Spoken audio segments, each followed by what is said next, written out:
Hi, this is Rich Lodato.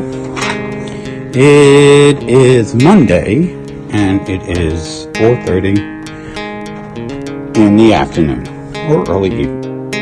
Man, I could use some help here. Hi MP3U fans and followers, this is Phil coming to you once again from Tokyo, Japan.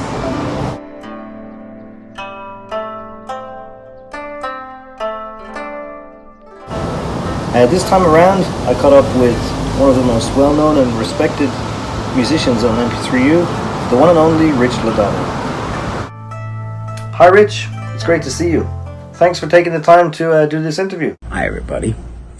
Your music is so original in style that it's difficult to even hear any kind of influences in it. Are there any musicians that you would personally consider have influenced your style? My musical influences were first doo-wop music, anything from the 50s and early 60s, and then I got into hard rock music like Led Zeppelin and Beck, Bogart and Appice and people like that. All the big greats, I liked Cream, I liked Black Sabbath, these are all influences on me. I liked Bad Company, I love Joni Mitchell, Tim Buckley, people like that, people you might not have heard of, which is okay. Rich, you are an artist in many different ways. Unless I'm mistaken, you put your music on the back burner for a few years and turned your focus to painting, creating a huge piece, which I was honored to watch the development of in stages. Could you tell me a little bit about that painting?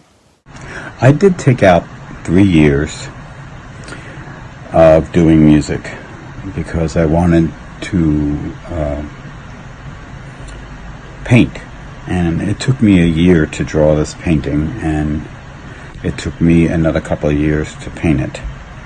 That wasn't working every day. That was only working when the spirit moved me, or whatever it was, moved me to be inspired to do more of the work.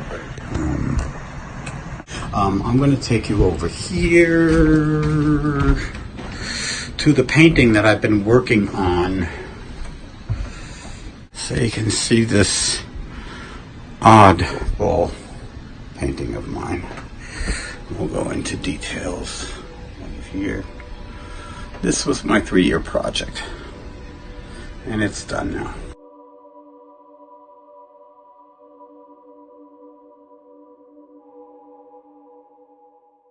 Well, now that your masterpiece is complete and you have recently purchased a new mixing console, does that mean we can expect some more Lodato songs in the near future? I'm really looking forward to doing music again. So Rich, could we take a look at your musical setup? Would that be alright? Could you give us a little tour around? During my studio, I gotta make these in short little clips because I can't send them if they're too big. Here's my studio. It's a little bit of a mess, and I'm gonna quickly go over. These are just a few of my guitars that I use frequently. This is some gear list. They got compressors there, Joe Meeks, drummers, CD recorders, mastering compressor, which is a TC Electronics. I got an outboard preamp here, outboard preamps here by Neve, and Lexicon FX units, 1176 compressor, keyboard to a radar, hard disk recorder. Here is my Ghost. There are the cables left to be hooked up, plus there's a bunch of them over here. I've got about half of the Ghost set up. I haven't actually turned it on yet because I had to lubricate everything and it's still drying. I dare not turn it on unless I short something out. Okay. This is an SC2 compressor by Joe Meek. It's very old. It's about 20 years old, maybe 30 years old. They don't make them anymore. It's a beautiful sounding thing. I have 2 of them. I have an older one over here. This one is mainly for my vocal, as well as the preamp channel, the Neve channel strip here, which has a preamp, which is incredible. It has incredible EQ and dynamics. It's the king of my studio right now. It's actually worth more than the entire board. which is underrated. Unfortunately, this board is non-modular. I quickly go over some of the equipment. This is a microphone that I had made for me. It is made from the shell of an ADK TT Area 51 tube microphone, which has been gutted, and new insides have been put in there completely, turning this microphone into a U47 church mic. It took me 3 years to pay for it, and I love it, and it is the backbone of my vocals. The vocal chain is over here, which is a rack of the Neve channel strip. The two units down here, which these two units, the top one is a multi-effects unit, Lexicon PCM 981, PCM 81, and the one underneath it is a PCM 91, which is just for reverbs. They're beautiful units, they sound amazing. Underneath that is an 1176 compressor Hoppy, which I like better than the original, and I've owned two of them, both Revision Fs. This one was made by a bunch of guys that I really like. I forget their name. Here's my Triton synth. This is a little wall of my guitars. This is the second oldest guitar I own. It's a Yamaha Classical that I bought when I first moved to Philadelphia in 1980. It was the first thing I bought, and I've been playing it ever since. It's a wonderful little thing. Here's my newest guitar, which is a Martin Classical. It has a nice pickup in it. It sounds beautiful when it's plugged in and recorded live at the same time. And down here is a bass ukulele, which I've been playing a lot lately, and I love it to death. And down here is a soprano ukulele, which I play a lot. It's a really cheap one. This one's a really cheap one. I think I paid $39 for it, but I love it. The other one, I could buy 10 of those with what I paid for this one. But this one sounds amazing, and the action on it is beautiful. It plays amazingly well. Let's dive right in with a question that I often wonder about musicians. When did you first become interested in music and, want to start playing music? Well, I was about 5 years old when I realized that I wanted to be a musician. When I used to watch my sister play piano, and she couldn't play very well, and she took lessons, and I used to watch her. I wasn't allowed to touch the piano because it wasn't a toy. But one day I had a dream. I woke up in the middle of the morning and started playing everything that she was trying to play, because I watched her for almost a year. And my mother was amazed, and my father was pissed. And that was the last time I played piano until I was 15. So you said your father was pissed off, and I don't really understand that. I mean, surely any father would be delighted to find that his son is a musical prodigy. So let's get real about it. I like that. So Dad walked in the room while I was playing. I was finishing the piece, but he heard it as he was walking in. The house wasn't that big. But he thought somebody else was playing the piano. And when he realized it was me, he got really angry, and he slammed the piano cover on my hands. He just didn't want me to play. And he humiliated me, and he yelled at me, and called me a bunch of names, and he told me never to touch the piano again. So I never did. Actually, that's not true. Every now and then I would sneak in, and I would play, and I would try to make up songs. And I had this one song that I was working on for many, many years, because I only played the piano about once a month whenever they weren't home, which was very rare. Although I don't think my mother would have stopped me if my dad wasn't home, but I didn't want to take any chances. Well, anyway, it's kind of scarred me as far as keyboards go.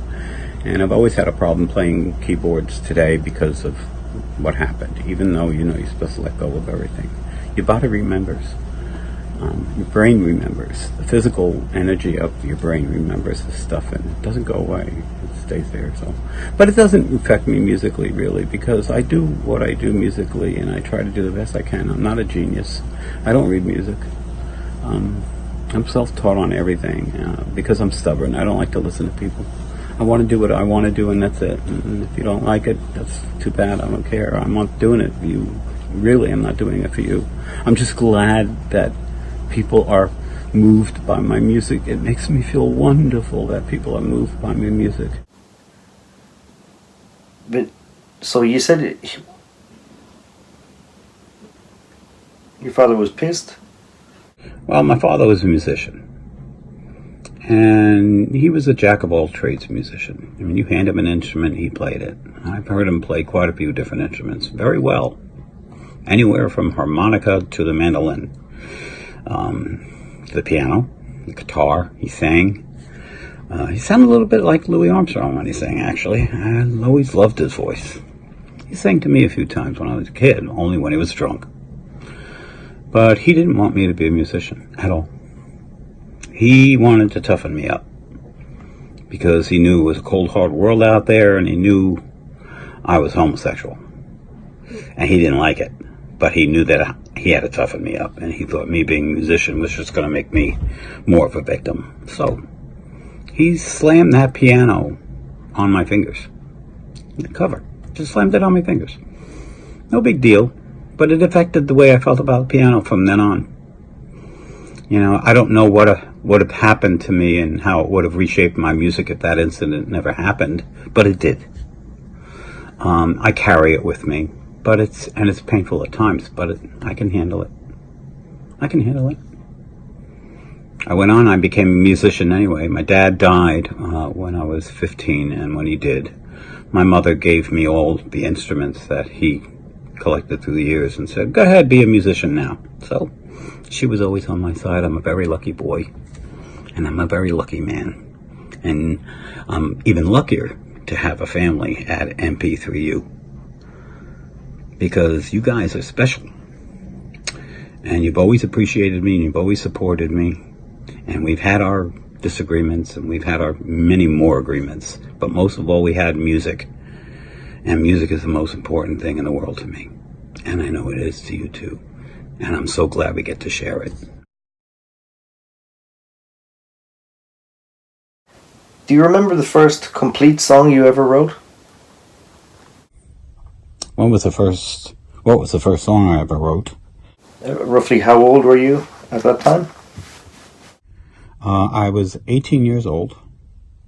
I had been playing guitar for 3 years, but mostly I've been playing bass guitar in bands and doing Led Zeppelin cover songs and stuff like that. And I was never really that interested in that. And, never really. Well, anyway, I started playing classical guitar because it was easy on the fingers. I did that for, I don't know, a year and a half or so, and it led into me writing music. And then I met a friend of mine who owned an antique store, and while sitting in the antique store, I wrote my first song, and he really liked it. And he said, you know, maybe you're going to be a songwriter. And I said, well, this is the first of, I think, of many, because I'm tired of doing everybody else's music. And from then on, it just went further and further. Well, thanks again for doing the interview, Rich, and look forward to hearing more music. I'm really looking forward to doing music again, and I love you all. Bye-bye. 1, 2 takes.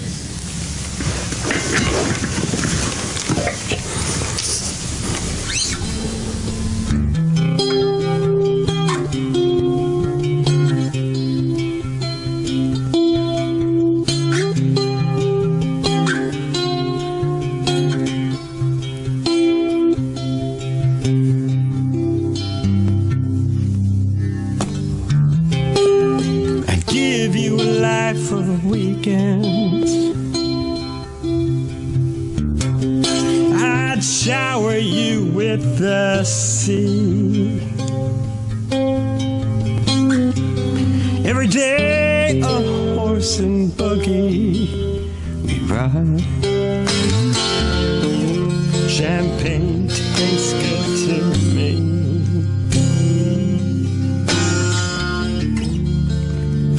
Crown Royal late evening.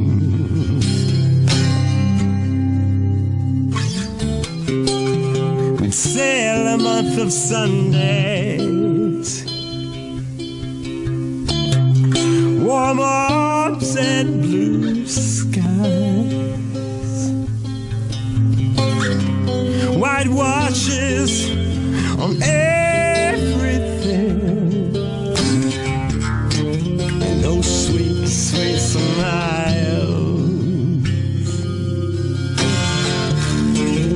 every time we walk by. We never leave, we're always there, somewhere down the line, somewhere down the line. I'd give you a life of weekends, I'd shower you with the sea. Every day, a horse and buggy we ride, Crown Royal late evening, champagne sounds good to me.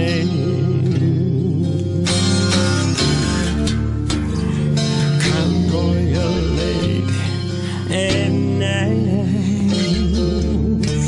champagne tastes good to me.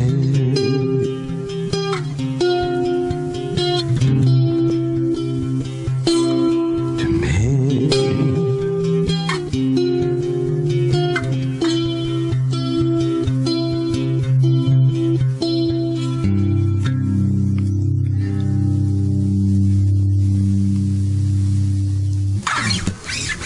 A little buzz, but what the heck?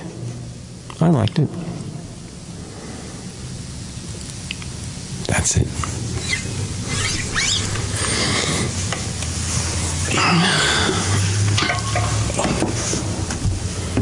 I'm good.